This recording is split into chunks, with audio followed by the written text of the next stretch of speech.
বিশ্বকাপ ফুটবল নিয়ে বা বিশ্বকাপ এই যে খেলা চলতেছে আপনার গতকাল থেকে শুরু হয়েছে,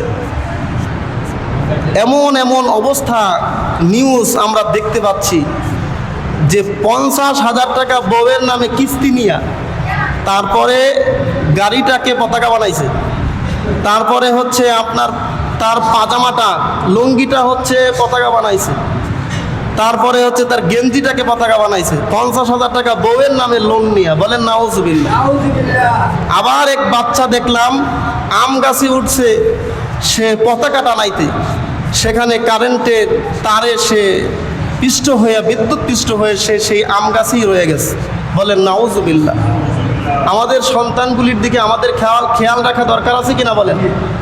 আরেকজন বাটফার, সে 7 শতক জমি বিক্রি করে আপনার 7 কিলোমিটার পতাকা সে কিনেছে, বলেন নাউজুবিল্লাহ।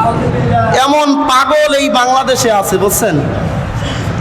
এরা পাগল নাকি বলেন অন্য কিছু? 7 শতক জমি বিক্রি করে 7 কিলোমিটার পতাকা টাঙ্গাইছে। এর মতো নির্বোধ পাগল দুনিয়াতে আর আছে? বাংলাদেশের মতো এত টাকা ব্যয় করে খেলা দেখা, টিভি কাঁধে লইয়া ঝুলাইয়া তারপরে দেখে, বুঝছেন নি? এমন পাগল এই দেশে আছে।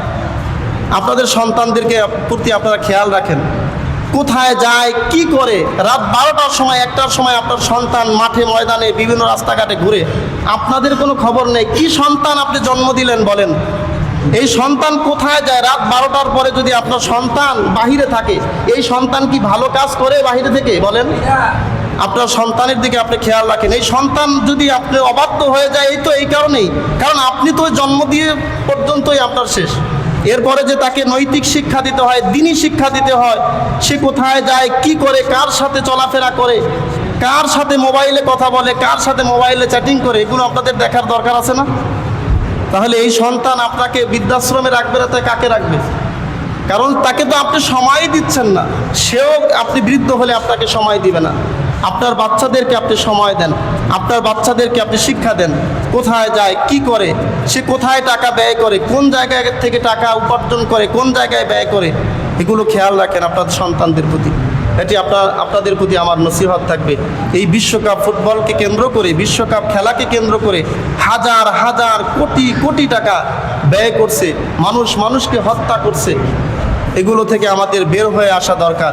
এগুলো থেকে যদি আমরা বের না হয়ে আসি, আমাদের সন্তানদেরকে যদি এগুলো থেকে বের করে না নিয়ে আসি, আমাদের সন্তানগুলি ধ্বংস হয়ে যাবে। আপনি চিন্তা করছেন আমি তো ঠিক আছি, আপনি ঠিক থাকলে হবে না। আল্লাহ বলছেন কু আনফুসাকুম ওয়া আহলিকুম নারা, নিজে বাঁচো, নিজের আহাল পরিজনদেরকেও বাঁচাও। যদি না বাঁচাতে পারেন, আপনিও ধ্বংস হবেন, আপনার পরবর্তী জেনারেশন তারাও ধ্বংস হয়ে যাবে। পরবর্তী জেনারেশন তারা একেবারে অসুস্থ জেনারেশনে পরিণত হয়ে যাচ্ছে। প্রত্যেকটি জেনারেশন, আমাদের পরবর্তী যে জেনারেশনগুলো আপনি যদি খেয়াল করে দেখেন, একেবারে অসুস্থ জেনারেশনে পরিণত হচ্ছে। যুবক শ্রেণী অসুস্থ যুবক শ্রেণীতে পরিণত হচ্ছে। এগুলো শুধুমাত্র পিতামাতার অবহেলা করার কারণে, পিতামাতার সঠিক সময়ে তাদেরকে আপনার দিক নির্দেশনা গাইডলাইন না দেওয়ার কারণে এই সন্তানগুলি ধ্বংসের দ্বার প্রান্তে চলে যাচ্ছে। আল্লাহ রাব্বুল আলামিন আমাদের সকল অভিভাবকদেরকে বোঝার তৌফিক দান করুন এবং যুবকদেরকে সঠিকভাবে বিষয়গুলি উপলব্ধি করার তৌফিক দান করুন। আমিন।